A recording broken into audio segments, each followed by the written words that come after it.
Welcome to prime time debate. ఇప్పుడు మనం చెప్పుకోబోయే ఒక వ్యక్తి ఆయన వార్తల్లో వ్యక్తిగా నిలిచారు. ఆయనే సిరిసిల్ల జిల్లా కలెక్టర్ సందీప్ కుమార్ ఝా. ఆయన నిన్న ప్రజాపాలన దినోత్సవం సాక్షిగా తెలంగాణ విమోచన దినం, విలీన దినం రకరకాలుగా జరుపుకుంటూ వచ్చారు. సెప్టెంబర్ 17ను ఎప్పటి నుంచో దాన్ని రేవంత్ రెడ్డి ముఖ్యమంత్రి అయ్యాక ప్రజాపాలన దినోత్సవంగా నామకరణం చేసి నిర్వహిస్తుంది కాంగ్రెస్ ప్రభుత్వం. అయితే సిరిసిల్లలో నిన్న పతాకావిష్కరణకు వెళ్ళిన ప్రభుత్వ విప్ ఆది శ్రీనివాస్ పట్ల అక్కడి జిల్లా కలెక్టర్ సందీప్ కుమార్ ఝా వ్యవహరించిన తీరు ఇప్పుడు వివాదాస్పదమవుతుంది. దీనిపై ఏకంగా ప్రభుత్వ విప్ ఆది శ్రీనివాస్ సిఎస్కి ప్రభుత్వ పెద్దలకు నేరుగా ఫిర్యాదు చేసినట్లు తెలుస్తుంది. ఆది శ్రీనివాస్ పతాకావిష్కరణకు వచ్చే సమయానికి అక్కడ ఉండాల్సిన కలెక్టర్ రాకపోవడం, ఆది శ్రీనివాస్కి కేవలం ఆహ్వాన పత్రికలో కూడా ప్రసంగించే అవకాశం ఇవ్వకపోవడం, ఇది ఇప్పుడు నిన్ననే జరిగిన మొదటిసారి కాదు. గత ఆగస్టు 15 వేడుకల్లో కూడా ఇన్ జనరల్గా ఆగస్టు 15 స్వాతంత్ర వేడుకల్లో ప్రజాప్రతినిధులు జెండావిష్కరణ చేస్తారు. జనవరి 26 రిపబ్లిక్ వేడుకల్లో అధికారులు పతాకావిష్కరణ చేస్తారు. జనవరి 26లో హైదరాబాద్ అంటే స్టేట్ లెవెల్లో గవర్నర్, ఆగస్టు 15 స్టేట్ లెవెల్లో పరేడ్ గ్రౌండ్లో ముఖ్యమంత్రి రేవంత్ రెడ్డి, అలాగే జిల్లాల్లో మంత్రులు లేదంటే ప్రభుత్వ విప్పులు, ఇంకెవరన్నా ప్రభుత్వ పెద్దలు, ప్రభుత్వ సలహాదారులు, వాటెవర్ అవైలబిలిటీ ఉన్న వాళ్ళకి ఎవరికి అలాట్ చేస్తే వాళ్ళు వెళ్ళి చేస్తారు అక్కడ. గత ఆగస్టు 15 వేడుకల్లో కూడా ఆది శ్రీనివాసే సిరిసిల్లలో పతాకావిష్కరణ చేశారు. అప్పుడు కూడా కలెక్టర్ ఆయనకు ప్రసంగించే అవకాశం ఇవ్వలేదు. ఆహ్వాన పత్రికలో ప్రసంగం ఉంటుంది అని కూడా ముద్రించలేదు. కనీసం ఆది శ్రీనివాస్ పతాకావిష్కరణకు అప్పుడు ఆగస్టు 15 రోజు వస్తే సాధారణంగా ఆహ్వానించాల్సిన కలెక్టర్ కనీసం ఆయన వాహనం వద్దకు వెళ్ళి ఆహ్వానించలేదు. కలెక్టర్ సీట్లో కూర్చుంటే ఆది శ్రీనివాస్ పైకి వెళ్ళి పతాకావిష్కరణ చేసుకొని వెళ్ళిపోయారు గతంలో ఆగస్టు 15. ఇక నిన్న వ్యవహారానికి వస్తే నిన్న కనీసం కలెక్టర్ అక్కడ లేరు. నిన్న ప్రజాపాలన దినోత్సవాన్ని ఘనంగా ప్రభుత్వం నిర్వహిస్తూ అక్కడ ఆది శ్రీనివాస్ పతాకావిష్కరణ చేస్తుంటే అక్కడ కలెక్టర్ లేరు. కేవలం ఎస్పీ గారు మాత్రమే ఉన్నారు అక్కడ మనకు కనిపిస్తున్నారు. పతాకావిష్కరణ అయిపోయి జనగణమన పాడుతూ కార్యక్రమాన్ని ముగిస్తున్న సందర్భంలో కలెక్టర్ అక్కడికి చేరుకోవడం, ఇన్ జనరల్గా జనగణమన జరుగుతుంటే ఎవరమైనా లేచి నిల్చుంటాం, కదలకుండా ఉంటాం, అదొక నిబంధన, జాతీయ పతాకానికి మనం ఇచ్చే గౌరవం. కలెక్టర్ మాత్రం అలా చేయకుండా ముగిసిన తర్వాత వేదికపైకి మనం చూస్తున్నాం. పతాకావిష్కరణ ముగిసిన తర్వాత అందరూ వెనుతిరుగుతున్న సందర్భంగా ఆయన వెళ్ళి పతాకానికి ఆవిష్కరించిన దానికి సెల్యూట్ చేస్తున్న పరిస్థితి అక్కడ కనిపిస్తుంది. ఎందుకు ఈయన ఇలా చేస్తున్నారు? ఆది శ్రీనివాస్ పట్లే ఇలా వ్యవహరిస్తున్నారా? కాదు. గతంలో కేటీఆర్ ఫోటో పెట్టుకొని ఒక అతను ఒక హోటల్, చిన్న హోటల్ పెట్టుకున్నాడని ఆ హోటల్ని ఎత్తేసారు. అక్కడి నుంచి హోటల్ని షిఫ్ట్ చేశారు. మనం చూస్తున్నాం. అదే ఆ చిన్న పాంటేల ఆ హోటల్ అది. దాన్ని షిఫ్ట్ చేసిన పరిస్థితి మనకు అక్కడ కనిపిస్తుంది. కారణం ఏంటంటే అక్కడ కేటీఆర్, అక్కడ సిరిసిల్ల ఎమ్మెల్యే కూడా ఆయన ఫోటో పెట్టుకున్నందుకు బాధితుడు మనం స్క్రీన్పై చూస్తున్నాం. ఆయన ఆందోళన వ్యక్తం చేస్తున్నారు. అక్కడ బాధితుడు కూడా మాట్లాడాడు. ఏమన్నారో ఒకసారి చూద్దాం. కలెక్టర్ గారు, కమిషనర్ గారు నేను ఫ్లెక్సీ తీసేయమన్నారు. ఫ్లెక్సీ తీసేసి నేను యథావిధిగా వచ్చి హోటల్ నడిపించుకున్నా. మబ్బుల 3 గంటలకు వచ్చేటోని మబ్బుల 3 గంటలకు మా భార్య అనే ఇద్దరం వచ్చినాం. హోటల్ నడిపించుకున్నాం.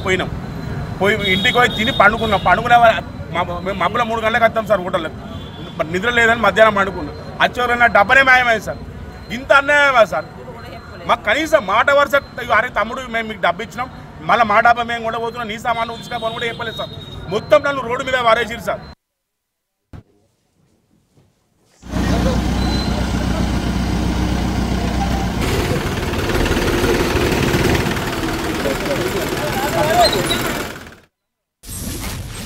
రైట్, చూసాం కదా. అక్కడ కేటీఆర్ బొమ్మ ఉంది అనే కారణంగా ఆయన పాంటేలను తొలగించాలని ఆరోపణలు చాలా రోజుల క్రితం వచ్చాయి. అవి ఇప్పటివి కావు. అంటే ఆ తర్వాత భూ నిర్వాసితులకు భూమి ఇవ్వాలని కోర్టు ఆదేశాలు ఇచ్చినా పరిహారం చెల్లించాలని కలెక్టర్ ఇవ్వకపోవడం, నిన్ననే దానిపై కూడా వారెంట్ జారీ చేసింది తెలంగాణ హైకోర్టు.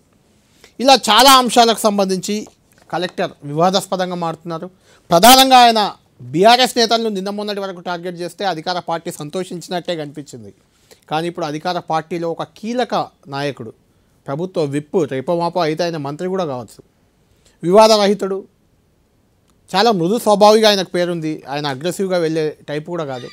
ఆయన వరుసగా 2 సార్లు ఆగస్టు 15 రోజు అవమానించారు, నిన్న కూడా అవమానించారు. ఇది ఉద్దేశపూర్వకంగానే జరుగుతుందా లేదంటే ఇంకేదైనా కారణం ఉందా? అనేది ఒకటి ఉంటే కలెక్టర్కి ఆఫ్ కోర్స్ ఆది శ్రీనివాస్ చాలా సీరియస్గా రియాక్ట్ అయ్యారు ఆయన ఈ విషయంలో, ఈ అవమానంపై. దాంతో సీఎస్కి ఫిర్యాదు చేశారు, ప్రభుత్వ పెద్దలకు ఉన్నతాధికారులకు అందరికీ ఫిర్యాదు చేశారు. దాంతో ప్రభుత్వ యంత్రాంగం ఎట్టకేలకు కదిలింది. ఇప్పుడే అప్డేట్ వస్తుంది. సందీప్ కుమార్ ఝాకు ప్రభుత్వం సిఎస్ ప్రభుత్వ ప్రధాన కార్యదర్శి ఒక షోకాజ్ నోటీస్ ఇచ్చినట్లు తెలుస్తుంది. సోమవారం మధ్యాహ్నం 3 గంటల వరకు నిన్న జరిగిన సంఘటనకు సంబంధించి ప్రభుత్వ పాలనా దినోత్సవంలో ఆది శ్రీనివాస్కి జరిగిన అవమానానికి సంబంధించి వివరణ ఇవ్వాలి సోమవారం మధ్యాహ్నం 3 గంటల లోపని చెప్పినట్లు సమాచారం ఉంటుంది. ఏమి ఇస్తారో చూద్దాం. కలెక్టర్ ఏం వివరణ ఇస్తారు, ఆ వివరణకు ప్రభుత్వం ఏం చేయబోతుంది, ఇదంతా చూద్దాం. అసలు ఇట్లా అధికారులు ఎందుకు ఇలా మారుతున్నారు? గతంలో చూసాం బీఆర్ఎస్ ప్రభుత్వం అధికారంలో ఉన్నప్పుడు, అప్పుడు కూడా కేసీఆర్ కాళ్ళు మొక్కిన కలెక్టర్లు ఉన్నారు. రేవంత్ రెడ్డి అధికారంలోకి వచ్చినాక రేవంత్ రెడ్డి కాళ్ళు మొక్కిన కలెక్టర్లు ఉన్నారు. ఎందుకు ఈ అధికార యంత్రాంగం ఇలా ప్రభుత్వానికి వత్తాసగా ఎందుకు మారుతుంది? వాళ్ళు న్యూట్రల్గా ఉండలేరా, లేకుంటే న్యూట్రల్గా అధికార పార్టీలే ఉండకుండా చేస్తున్నాయా వాళ్ళని? ఏంటి దీనిపైన చర్చిద్దాం. డిబేట్లో మనతో జాయిన్ అవుతున్నారు బీఆర్ఎస్ పార్టీ నుంచి రాకేష్, కాంగ్రెస్ పార్టీ నుంచి చరణ్ కౌశిక్ యాదవ్, ఇద్దరు యువ నాయకులు. ముందు చరణ్ కౌశిక్ గారు, ఏంటి ఎలా చూస్తారు? ఈ ఆది శ్రీనివాస్ గారికి ఎందుకు పదే పాపం ఆయనకు జెండావిష్కరణకు అవకాశం ఇస్తున్నారు, అక్కడికి వెళ్తే నా దగ్గర ఆహ్వాన పత్రికలు కూడా పంపారు, అట్లా ప్రసంగించే అవకాశం ఇవ్వట్లేదు. ఆయన జెండావిష్కరణ వేస్తే కనీసం రిసీవ్ చేసుకోవడానికి కలెక్టర్ పక్కకు రాడు. ఇంతకుముందు ఆగస్టు 15 రోజు ఎస్పీ కూడా రాలేదట. నిన్న చూస్తే కలెక్టర్ అక్కడ లేడు, అసలు జెండావిష్కరణ జరుగుతున్నప్పుడు కలెక్టరే లేడు. దీన్ని ఎందుకు అంటే అధికారులకు మీరు ఎక్కువ స్వేచ్ఛ ఇవ్వడం వల్ల ఇలా జరుగుతుందా, లేకుంటే బీసీ నాయకులు అంటే చులకనభావమా, ఏంటి ఎందుకు జరుగుతుందంటే ఏం చెప్తారు? అంటే చట్టం అనేది అందరికీ ఒకే విధంగా ఉంటుంది. ఇక్కడ బీసీ ఓసీ లేకపోతే ఇంకోరని కాదు కదా.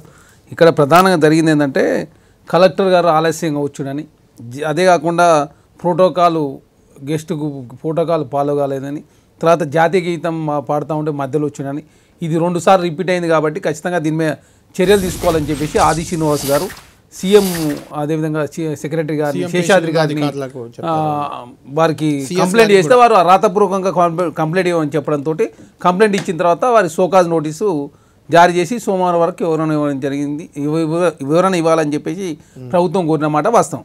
ఇక్కడ ప్రధానంగా ఏంటంటే ఎవరి పరిధిలో వాళ్ళు ఉండాల్సిన అవసరం ఉంది. ఎందుకంటే అది అధికార లేదు ఎమ్మెల్యే అయినా ప్రజలైనా కూడా, ఎందుకంటే చట్టం అనేది అందరికీ ఒకే విధంగా ఉండాలని చెప్పి ప్రభుత్వం భావిస్తూ ఉంది. ఆ దిశగా తెలంగాణ రాష్ట్రంలో ఎవరైనా కూడా ప్రోటోకాల్ కావచ్చు, అధికారులు ఎవరి లిమిట్స్లో వాళ్ళు ఉండాల్సిన అవసరం ఉంది. దానిలో భాగంగా సందీప్ కుమార్ ఝా గారు విషయంలో ఒక ఆది శ్రీనివాస్ గారు కంప్లైంట్ ఇచ్చారు కాబట్టి దాని మీద వారికి షోకాజ్ ఇవ్వడం జరిగింది. ప్రధానంగా ఏంటంటే కాంగ్రెస్ ప్రభుత్వం కూడా ఏం కోరుకుంటా ఉందంటే మహాభారతంలో కూడా ప్రశ్నలతో ప్రారంభమవుతుంది. ఏదైనా కూడా ఎవరైనా ప్రశ్నలతో ప్రారంభమవుతుంది కాబట్టి ప్రశ్నలు అనేది అందరికీ ఉంటుంది, చట్టం అనేది అందరికీ ఒకే విధంగా ఉండాలి, చట్టాలు లోబడి మాత్రమే అందరూ ఉండాలని ప్రభుత్వం భావిస్తూ ఉంది. కాబట్టి ఇక్కడ అధికారైనా అదే కాకుండా ఎమ్మెల్యే అయినా ఒకే విధంగా చట్టం అందరికీ ఒకే ఉంటుందని చెప్పే ప్రయత్నంలో భాగంగా ప్రభుత్వము ఖచ్చితంగా చట్టం ప్రకారం మాత్రమే నోటీస్ జారీ చేశారు. దానికి వారు ఏం రిప్లై ఇస్తారో చూడాల్సిన అవసరం ఉంది. రిప్లైలో ఖచ్చితంగా ప్రభుత్వానికి కావచ్చు జీవోల వ్యతిరేకంగా ఉంటే ఖచ్చితంగా ప్రభుత్వ ప్రకారం చర్యలు తీసుకుంటారు. అంటే నిన్నటి వరకు అయినా అక్కడ లోకల్ ఎమ్మెల్యే కేటీఆర్ను టార్గెట్ చేస్తే మీకు పట్టలేదు, ఎందుకంటే కేటీఆర్ మీ అపోజిషన్లో ఉన్నాడు, అపోజిషన్ లీడర్ కాబట్టి. ఇప్పుడు మీ పార్టీ నాయకుడిని టార్గెట్ చేయగానే వివరణ కోరాల్సిన పరిస్థితి వచ్చిందా? ఇక్కడ అట్లే ఉండదు. ఇప్పుడు నా దగ్గర ఎవరో పంపారు ఒక 21 ఫిర్యాదులు, అంటే 21 కలెక్టర్ గారు చేసిన తప్పులు అని. ఇవి నిజాలో అబద్ధాలో నాకు తెలియదు, కానీ పంపించారు సార్ మీకు. ఇప్పుడు మీరు చూడండి, మేము అక్కడ సామాన్యులను అదే చెప్తా ఉన్నాం. మీకు చూపించాను చరణ్ గారు, ఇప్పుడు మీకు చూపించాను ఆ పాన్ టేలా అని ఒక చిన్న టేలా మీకు కనిపిస్తుంది కదా, విజువల్ పీసీఆర్ విజువల్ వేయండి ఒకసారి. ఆ పాన్ టేలా అక్కడ పెట్టుకున్నాడు ఆయన, కేటీఆర్ అభిమానం ఏదో ఆడ కనిపిస్తుంది చూడండి విజువల్లో. ఆడ ఫోటో పెట్టుకున్నాడని ముందు ఫోటో తీసేయమన్నాడట. సరే తీసేస్తాను, నాకు జీవనాధారం ఇదే అని ఆ ఫోటో కూడా తీసేశాడట. తెల్లారి రాత్రి అలా సామాన్తో సహా దాన్ని షిఫ్ట్ చేశారు. నోటీసు లేదు, వివరణ లేదు, ఏమీ లేదు సార్. ఇక్కడ మేము ప్రశ్నించొద్దని చెప్పి ఎవరు కోరుకుంటలేము. చట్టం అనేది అందరికీ ఒకే విధంగా ఉండాలని చెప్పి కాంగ్రెస్ పార్టీ భావిస్తూ ఉంది. కాబట్టి అసెంబ్లీలో 17 గంటల పాటు రికార్డు స్థాయిలో అసెంబ్లీ నిర్వహించింది రాష్ట్ర ప్రభుత్వం. అదే కాకుండా ప్రజలకు ఏమైనా ఇబ్బంది అయితే ధర్నా చేసుకోవాలని చెప్పి భావించి దానిలో భాగంగా ఇందిరా పార్క్ దగ్గర ధర్నా చౌక్ ప్రారంభించారు. ప్రగతి భవన్ ప్లేస్లో ప్రజావాణి జరుగుతూ ఉంది. ప్రజావాణిలో ఎవరికైనా ఇబ్బందులు ఉంటే అక్కడ కంప్లైంట్ చేస్తూ ఉన్నారు. కాబట్టి ఇక్కడ మన అనే భేదం ఏమి ఉండదు. ఖచ్చితంగా అధికారులైనా ఎవరైనా కూడా చట్టం ప్రకారం నడుచుకోవాల్సిన అవసరం ఉంది. చట్ట విరుద్ధంగా ఎవరు చేసినా ఎవరు పోదని చెప్పి కాంగ్రెస్ అదే కాకుండా చూస్తూ ఉన్నాడు. కాంగ్రెస్ పార్టీగా ఇప్పుడు ఎవరైనా మమ్మల్ని విమర్శించొద్దు, ఒకసారి చూడండి, రాకేష్ గారు తీసుకునే ముందు మీకే చూపిస్తా. నిన్న మహబూబాద్ ఇన్విటేషన్ కార్డు ఉంది నా దగ్గర, సెట్సిల్లది ఉంది. మహబూబాద్ ఇన్విటేషన్ కార్డు మనకు స్క్రీన్ పై కనిపిస్తుంది. అందులో క్లియర్గా రామచంద్ర నాయక్ ఆయన విప్పే, ఆది శ్రీనివాస్ విప్పే. అక్కడ మహబూబ్ నగర్లో ఉన్న షెడ్యూల్ చూడండి మీరు స్క్రీన్ పైన ఎలా కనిపిస్తుంది. ప్రసంగం కూడా ఉంది అక్కడ విప్పుది. ఇక్కడ చూస్తే 3 పాయింట్లు, వస్తారు, పతాకావిష్కరణ చేస్తారు, కార్యక్రమం ముగింపు, అంతే, ఏమీ లేదు. జాతీయ పతాకావిష్కరణ, గౌరవ వందనం, కార్యక్రమం ముగింపు. ప్రసంగానికి అవకాశం కూడా లేదు. అంటే ఆది శ్రీనివాస్ గొంతు నొక్కాలని మీరు ఏమన్నా పెట్టారా కలెక్టర్ని, లేకుంటే ఆయనే నొక్కుతున్నాడు ఆడ? ప్రోటోకాల్ అనేది చూడండి, స్క్రీన్ ఒకసారి చూడండి, చూసి చెప్పండి. ఇక్కడ అదే చూస్తారు ముందు కనపడుతుంది. దయచేసి తెలంగాణ 33 జిల్లాల తెలంగాణ సేమ్ ఉండాలి కదా, సేమ్ కాదు, జీవో ఇస్తారు, దానికి పద్ధతి ఉండదు కదా. అదే అందుకే కదా షోకాజ్ నోటీస్ జారీ చేసిర్రు. అదే కాక మీరు చూస్తా ఉన్నారు, గతంలో 9 సంవత్సరాల కాలంలో ఏ అధికారం తప్పు చేసినా కూడా కనీసం షోకాజ్ నోటీస్ కూడా ఇవ్వని పరిస్థితి మా ప్రభుత్వంలో. మా అధికారి మీద ఒక్క నిమిషం, మీరు ప్రతిదీ గతంలో 10 ఏళ్ళు, నేను చెప్పేది ఏంటండి, గత 10 ఏళ్లలో ఎన్నడూ పతాకావిష్కరణ చేసిన నాయకుడిని మాట్లాడనివ్వని సందర్భం లేదు. నేనే చెప్తున్నాను, ఇది బీఆర్ఎస్ వాళ్ళు కాదు. పతాకావిష్కరణకు పోయిన వాళ్ళకు సాధారణ స్వాగతం ఉండేది. పతాకావిష్కరణ తర్వాత వాళ్ళు మాట్లాడేవాళ్ళు. మీ కాళ్ళు కూడా మొక్కారండి మొన్న.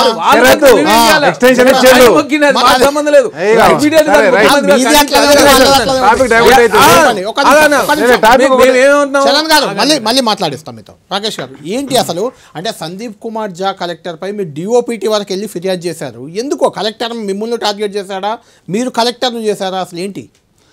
Sir good evening sir. Good evening Kalyan గారు, మీకు, చరణ్ గారికి, అదేవిధంగా 10 టీవీ ప్రేక్షకులకు. 1 by 1 సబ్జెక్ట్ వైజ్గా వస్తాను సార్. నేను ఎవరికి మనం అగెనెస్ట్ కాదు, ఎవరికి సపోర్ట్ కాదు. ఇక్కడ ప్రధానంగా మాకు జరిగిన అన్యాయాన్ని మేము చెప్పుకుంటాం. ఒకటి, కేటీఆర్ రామన్న గారి ఫోటో ఉన్నందుకు ఒక టీ స్టాల్ లిఫ్ట్ చేశారు, మీరే చూపెట్టారు. ఆయన ఛాయ్ అమ్ముకుంటూ కడుపు కొట్టాల్సినంత కక్ష ఏమున్నదో నాకు అర్థం కాదు. ఒకటి నెంబర్ 1. నెంబర్ 2 వచ్చేసి జిందా చక్రపాణి గారు అని చెప్పేసి మా సిరిసిల్ల ఆయన అక్కడ మున్సిపల్ చైర్పర్సన్గా చేసిండు. ఆయన పార్ట్నర్గా ఉన్నాడని చెప్పేసి బార్ అండ్ రెస్టారెంట్ 3 నెలలు సీజ్ చేసిండు. మళ్ళీ హైకోర్టు నుంచి నోటీస్ తెచ్చుకున్నాడు. అగ్గిరాములు అని మా నాయకుడు అక్కడ, ఆయన ఏం చేశారంటే డైరెక్ట్ వాళ్ళ నాయన పేరు మీద ఉన్న భూమిని కూడా కబ్జా కాలంలో పెట్టేసి ఆయన జైలుకు పంపించింది సార్. అదొక అంశం అయితే, అబ్బిడి అనిల్ అని చెప్పేసి ఒక యాక్టివ్ టీఆర్ఎస్ కార్యకర్త, పాపం వాళ్ళ పెద్ద అంటే వాళ్ళ పాలెంలోకి ఆయనకు సంబంధం లేదు. అబ్బిల్ రాజిరెడ్డి అని చెప్పేసి అబ్బిడి ఒకటే పేరు ఉన్నదని చెప్పేసి ఆ రాజిరెడ్డిని తీసుకుపోయి జైల్లో పెట్టిండు. అంటే నేనేమంటానంటే డైరెక్ట్గా బీఆర్ఎస్ పార్టీ వాళ్ళని వేధించడానికి అనుపురం చెందిన కవిత అనే భూ నిర్వాసితురాలు కోర్టుకు ఆశ్రయిస్తే కోసం ఆమె మీద కేసు పెట్టారు. ఆమె ఒక్కది కాదు, మీకు బాలరాజు యాదవ్, బీసీ సామాజిక వర్గం అక్కడ ఉన్న వాళ్ళంతా బీసీ ఎస్సీ ఎస్టీలు ఏం చేశారంటే ఒక 150 మంది మెడికల్ కాలేజీకి జాగిచ్చారు. మెడికల్ కాలేజీకి జాగా ఇచ్చినప్పుడు గవర్నమెంట్గా ఇచ్చినట్టు కదా, వాళ్ళ జాగా తీసుకుంటున్నందుకు ప్రొసీడింగ్స్ ఇచ్చారు, మీకు ఇంత కంపెన్సేషన్ కట్టియాలని. ఆ బాలరాజు యాదవ్ అంటే ఆయన తీసుకుపోయి ఆ ఫార్మర్ తీసుకుపోయి జైల్లో పెట్టిండు. ఎందుకు? నువ్వు పైసలు, ఇప్పుడు మెడికల్ కాలేజీకి మనం జాగా తీసుకున్నప్పుడు గవర్నమెంట్ అయితే పైసలు ఇవ్వాలి కదా, అదేం బీఆర్ఎస్తో లేకపోతే కాంగ్రెస్తో కాదు కదా, అది ప్రభుత్వం కదా. ఆ రైతును కూడా జైల్లో పెట్టిండు. ఒక అంగన్వాడీ గోశాల ఆవును బర్రెను కూడా ఇంట్లో పెంచుకుంటున్నాడు. 6 ఆవులు ఈ రోజు కలెక్టరేట్లు ఉన్నాయి. దానికి ఎవరు కాస్తున్నారు అంటే టెంపుల్లో ఉన్నటువంటి ఎంప్లాయీస్ తోటి కాపిస్తుండు. ఇవన్నీ ఒక ఎత్తు సార్. నేనేమంటున్నా అంటే ఒక అంగన్వాడీ టీచర్, ఒక ఎస్సీ కాలనీలో అంగన్వాడీ టీచర్, బొప్పపూర్లో అంగన్వాడీ టీచర్, ఆమె ఒకడు వచ్చి దాడి చేస్తే వాడి మీద కేసు పెట్టింది. వాడు ఇష్టం వచ్చినట్టు మాట్లాడితే కేసు పెట్టింది. కేసు పెడితే నాకు సంబంధం లేకుండా నువ్వు కేసు ఎట్లా పెడతావు అని చెప్పేసి ఆమె సస్పెండ్ చేసిండు. ఇప్పటికీ దగ్గర 9 నెలలు అవుతాను. ఎందుకు నెక్స్ట్ ఇదంతా ఒక ఎత్తు సార్. ఇక్కడ వరకు ఒక ఎత్తు. ఇవన్నీ ఏంది పొలిటికల్ పార్టీగా లేకపోతే పార్టీగా అనుసంధానమో అది ఇదని. ఒక బీసీ నాయకుడు ఫస్ట్ టైం ఎమ్మెల్యే గెలిచిండు. ఒక వేములవాడ చారిత్రాత్మకమైన ప్రదేశంలో గెలిచినటువంటి ఆది సీనన్న చాలా కష్టపడి లీడర్ అయినారు. ఆయన ఏం ఆషామాషిగా మంచి వ్యక్తి. ఆయనను కనీసం ఆయనకు ప్రోటోకాల్ పాటించకుండా యాక్చువల్గా ఏంటంటే కంపల్సరీ ఏ కలెక్టరేట్లో కానీ గార్డ్ ఆఫ్ ఆనర్ కింద ఆయనకు సెల్యూట్లు చేస్తారు, అవన్నీ రిసీవ్ చేసుకోవాలి, అవన్నీ ఉంటాయి. ఇంకోటి వచ్చే ముందే అధికార యంత్రాంగం అక్కడ ఉండాలి. ఆయన వచ్చాక కూడా దిక్కులేదు. వచ్చాక కాదు, జాతీయ గీతం పాడుతుంటే మధ్యలో, అసలు జాతీయ గీతం పాడుతుంటే మధ్యలో ఎస్పీకి కంప్లైంట్ చేశారు, జాతీయ గీతాన్ని ఉద్దేశపూర్వకంగా ఉల్లంఘించారు. ఇదేంది డైరెక్ట్ గా కాంగ్రెస్. ఇప్పుడు గంతెందుకు, పాపం పొన్నం ప్రభాకర్ అన్న, ఆయన కూడా ఒక బీసీ మంత్రే కదా. పొన్నం ప్రభాకర్ అన్న ఏదైతే దానికి ఏది పాలకేంద్రానికి లాకేస్తే అగ్రహారంలో పాలకేంద్రానికి లాకేస్తే ప్రభాకర్ అన్న ఫోన్ చేసి చెప్తే ప్రభాకర్ అన్న మాటను కూడా ఖాదరు చేయకపోతే ఆదిశీనన్న పోయి తాళాలు వాళ్ళ కొట్టిండు. ఆ తాళాలు వాళ్ళ కొట్టిన కోపంతో ఈరోజు చేసిండు. నేనేమంటున్నానంటే కంపల్సరీ ఇది వాంటెడ్లీ ఒక పొలిటికల్ అంటే అసలు ఆయన ఏమనుకుంటుండు, ఆయన రాజ్యాంగేతర శక్తి అనుకుంటుండా ఒక అంశం సార్. నెక్స్ట్ వచ్చేసి ఇక్కడ ఇంకోటి, ఇక్కడ అడిషనల్ కలెక్టర్ ఒక ఆయన ఉంటే నాయక్ అని ఉంటే ఆయనను సరెండర్ చేసిండు, వేములవాడ ఆర్డీఓను సరెండర్ చేసిండు, సిరిసిల్ల మున్సిపల్ కమిషనర్ సరెండర్ చేసిండు. మంది విధులు వదిలేసి వెళ్ళిపోయారట. అదే ఇప్పుడు వేములవాడ టెంపుల్ ఈవో ఆయన కూడా వెళ్ళిపెట్టి వెళ్ళిపోయిండు. నేను ఏమంటానంటే మొత్తానికి మొత్తం కూడా అధికారులు ఇది అంటే కాదు సార్. నేను ఏమంటానంటే వెనక ఎవరు ఉన్నారు, సీఎంఓ ఉన్నారు. ఈ సీఎంఓ ఉండి నడిపిస్తున్నటువంటి కథ ఇదంతా. నేను ఏమంటానంటే ఓడిపోయిన కంటెస్ట్ చేసినటువంటి కాంగ్రెస్. ఒక్క నిమిషం రాకేష్ గారు, మీరు ఒక్క నిమిషం. ఇది ఏదైతే భూ పరిహారం చెల్లించలేదని నిన్న హైకోర్టు అక్షంతలు వేసింది. అడ్వకేట్ అర్జున్ రావు ఉన్నారు మాతో. అర్జున్ రావు ఫోన్ లైన్లో ఉన్నారు. అర్జున్ రావు గారు, ఏంటి సిరిసిల్ల కలెక్టర్ వ్యవహారం ఏంటి? ఆ భూ నిర్వాసితులకు పరిహారం చెల్లించాలన్నా చెల్లించలేదు, దాంతో నిన్న ఏదో వారెంట్ కూడా ఇష్యూ అయినట్టుంది. ఆ వ్యవహారం ఏంటి, అసలు ఏం జరిగింది అక్కడ? అవునండి, నిన్న అది మన 2013లో మన మిడ్మానర్ ప్రాజెక్ట్లో మా క్లయింట్ ఒక ఇల్లు పోయిందండి. అయితే దాని పొజిషన్ తీసేసుకున్నారు, అవార్డు కూడా పాస్ చేసారు అప్పుడే 2013లో. దానికి సంబంధించింది పేమెంట్ చేయలేదు ఇప్పటివరకు యాజ్ ఆన్ టుడే కూడా. సో మేము రిట్ పిటిషన్ ఫైల్ చేస్తే హైకోర్టు ఇంట్రీమ్ ఆర్డర్ ఇచ్చారు. సో దానికి మళ్ళీ ఫర్దర్ కూడా మ్యాటర్ వచ్చినప్పుడు కూడా వాళ్ళు ఇంకా కంప్లై చేయలేదు. 2 weeks లో పేమెంట్ చేస్తా అని చెప్పారు. లేకపోతే ఫిజికల్ గా ఫెయిల్ అయితే ఫిజికల్ గా అపేర్ కమ్మని కూడా కోర్టు ఆర్డర్ చేసింది. సో నిన్న అపేర్ కాకపోతే వారెంట్ ఇష్యూ చేయడం జరిగింది. అంటే ఏంటి, ఉద్దేశపూర్వకంగా ఇబ్బంది పెడుతున్నారా లేకుంటే అది ప్రాసెస్లో భాగంగానే జరిగిందా, ఎలా చూడాలి? అది వాళ్ళకి తెలియదు, ఎందుకంటే high court order it should be respected and it should be collector obey చేయాలి దాన్ని. అవును, ఒబే చేయాలి కదా. ఒక హైకోర్టు ఆర్డర్ని ఒబే చేయకపోతే ఇంకే ఆర్డర్ని ఒబే చేస్తారు. రైట్ థ్యాంక్ యూ అర్జున్ రావు గారు. ఓవరాల్గా చరణ్ కౌశిక్ గారు, మీరు ఒక్క నిమిషం అండి.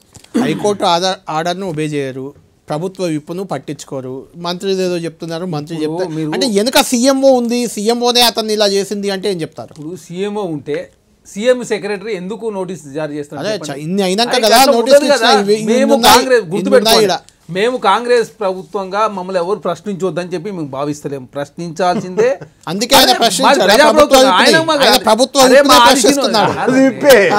ఆది శ్రీనివాస్ గారు కంప్లైంట్ చేసిండు కాబట్టి సీఎంఓ నుంచి శేషాద్రి గారు సోకా నోటీస్ ఇచ్చిర్రు. సోకా నోటీస్ సోమవారం రిప్లై ఇవ్వాలి కదా. ఖచ్చితంగా చట్టం అనేది అందరికి ఒకే విధంగా ఉండాలని ప్రభుత్వం భావిస్తాం. గతంలో చట్టాల ఉల్లంఘన ఎంత జరిగిందో అందరికీ తెలుసు, ఎందుకంటే అక్కడ 3Dకి ప్రయోగించారు. ఎందుకంటే సిరిసిల్లలో ఆనాడు నేరాల బాధితులు అక్కడి నుంచే కదా.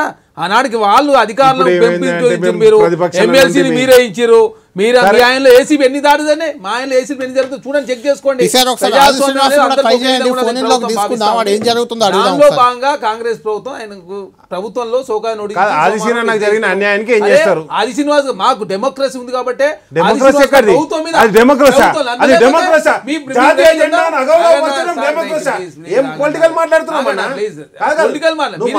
ప్రతిదీ పొలిటికల్. ఆగస్టు 15 రోజులు జరిగింది అవమానం. ఆగస్టు 15 కూడా అవమానం జరిగింది.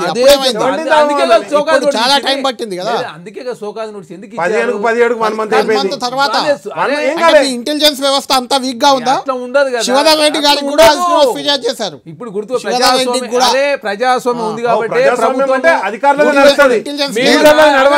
మేము ఆయన ట్రాన్స్ఫర్ చేసేవాళ్ళు. మేము ఆయనకు ఉన్నట్టు రైట్ ఉండి కాపాడుతూనే సోకాజ్ నోటీస్ రిప్లై తీసుకుంటారు. ఖచ్చితంగా చట్టం ప్రకారం చర్యలు తీసుకుంటారు కదా. ఏ ఒక్క వ్యక్తి యొక్క హక్కులు హరించొద్దని ఆగన్నా ప్లీజ్ మీరు మాట్లాడుతున్నా, మేము మాట్లాడలేదు. మేమేమంటున్నాం, చట్టాలను గౌరవించే వాళ్ళం కాబట్టి చట్టం ప్రకారం వారుకున్న రైట్ కావచ్చు, ఆది శ్రీనివాస్ గారికి ఉన్న రైట్ కావచ్చు, ఎవరిదైనా కావచ్చు. చట్టం అనేది అందరికీ ఒకే విధంగా ప్రభుత్వం భావిస్తుంది. దానిలో భాగంగా మేము చట్టపరంగా మాత్రం చర్యలు తీసుకుంటాం తప్ప రాజకీయ కక్ష కార్యంలో తాగుంటే మీరేం చేసి ఫోన్ చేసి మీరు రాజీనామా చేసి వెళ్ళిపోని చెప్పేవాళ్ళు. ఎవరికి అధికారికి మేము అట్లా కాదు కదా. మాది ప్రజాప్రభుత్వం. మీ ప్రజాప్రభుత్వంలో చట్టబద్ధంగా చట్టబద్ధంగా ఎక్కడ పనులు కూడా చేయడం లేదు. చట్టం అనేది అందరికీ కామన్గా ఉండాలి ఈ ప్రభుత్వం భావిస్తాం.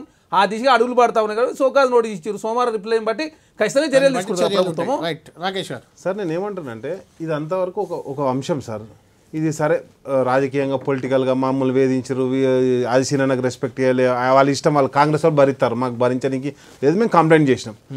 సార్ వాళ్ళ స్వచ్ఛందంగా వాళ్ళ భూములు మెడికల్ కాలేజీకి ఇచ్చిన వాళ్ళని కూడా వాళ్ళకి డబ్బులు ఇవ్వాలి కదా సార్. కళ్యాణ్ గారు డబ్బులు అయితే ఇవ్వాలి కదా, వాళ్ళని ఇవ్వకుండా వాళ్ళని జైల్లో పెట్టుడు ఏందండి? ఇదేం కల్చర్? ఇప్పుడు ప్రోటోకాల్ పదంగా మనకు బుక్ ఉంటుంది, ప్రోటోకాల్లో ఎవరెవరికి ఏదేమో ఆ ప్రోటోకాల్ కూడా పాటించకుండా అంత విప్పు ఈక్వల్ టు క్యాబినెట్ ర్యాంక్ అనేది ఆయన అవమానపరుస్తుంటే ఎందుకు అసలు పట్టించుకోవట్లేదు?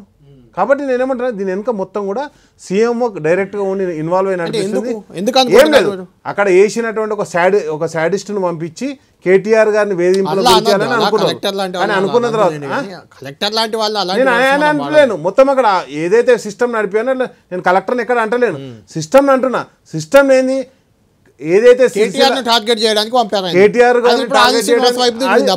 లేలే ఆల్రెడీ విక్టిమ్ ఎవరు కాదు, పొన్నం ప్రభాకర్ అన్న కూడా మంత్రి గారు అయ్యారు, ఆది శ్రీనివాస్ గారు అయ్యారు, కాంగ్రెస్ కేటీఆర్ కూడా అయ్యారు.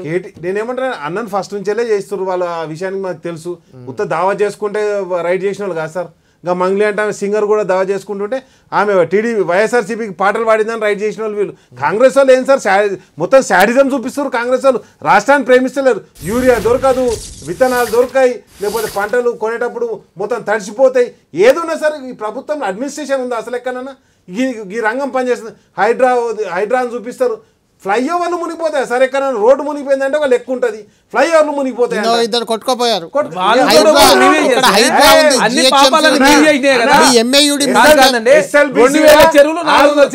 హైదరాబాద్ లో కాదు 2000 చెరువులు ఇప్పటికి 2000 చెరువులు 400 చెరువులు. మీరు మాట్లాడేట్లయితే మీరు అధికారులను ఏ విధంగా అవమానించారు అన్నారు తెలుసు. ప్రజాస్వామ్యం మీరు అన్నారు రక్షించడం అవకాశమే లేదు కదా. మీరు అసెంబ్లీలో దయచేసి ఇవన్నీ మాట్లాడద్దు. అప్రిషియేట్ చేయాలి, మీరు మమ్మల్ని అభినందించాలి. పోలీస్ డిపార్ట్మెంట్ చూపెట్టండి. కాంగ్రెస్ ప్రభుత్వం ప్రశ్నిస్తారా? మీరు ఇచ్చిరా? కనీసం ఇవాళ ఒక్కరిగా నోటీస్ కనీసం బయట కనీసం రిలీజ్ చేసిన మీడియాకు మీరే నేనేమంటారంటే ఎవరు రాహుల్ రక్షణ చూపెట్టు 1200 కోట్ల డ్రగ్స్ అమ్ముకున్నారండి వీళ్ళు. 12,000 కోట్లు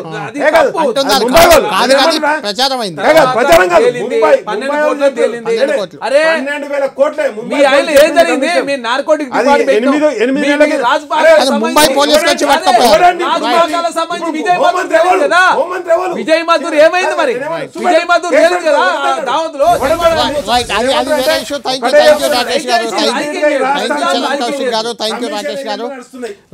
రైట్, థ్యాంక్ యూ. మొత్తానికి సిరిసిల్ల కలెక్టర్ వ్యవహార శైలి మాత్రం కొంత ఇబ్బందికరంగా మారింది. దానిపై ఆది శ్రీనివాస్ ఫిర్యాదుతో ప్రభుత్వం కదిలినట్టే కనిపిస్తుంది. షోకాజ్ నోటీస్ అయితే ఇచ్చింది, వివరణ ఇవ్వాలి సోమవారం మధ్యాహ్నం 3 గంటల లోపు అని. ఎలాంటి వివరణ ఆయన ఇస్తారు, ప్రభుత్వం ఆయనపై ఏం చర్యలు తీసుకోబోతుంది ఏంటి అనేది మనం వేచిద్దాం. ఇది ప్రైమ్ టైం డిబేట్.